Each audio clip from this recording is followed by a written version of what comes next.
Hello everyone, and welcome to a J Factory Flow. Have you ever wondered how a simple banknote transforms from raw material into a carefully engineered piece of national currency? Today we're going inside a high-security industrial environment to explore the remarkable journey of Indonesia's 1,000 Rupiah banknote.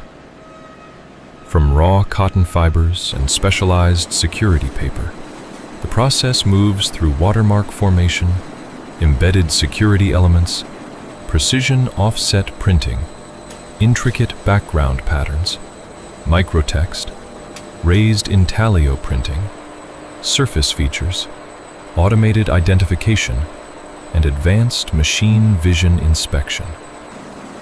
But the journey doesn't end there. The completed sheets are precisely cut, individually counted, organized into bundles, packaged, inspected, and finally moved into secure storage. Every stage demands extraordinary precision, consistency, and quality control. This is the fascinating industrial world behind modern banknote production. If you enjoyed this documentary, don't forget to like, share, and subscribe to a J Factory Flow for more incredible factory documentaries from around the world.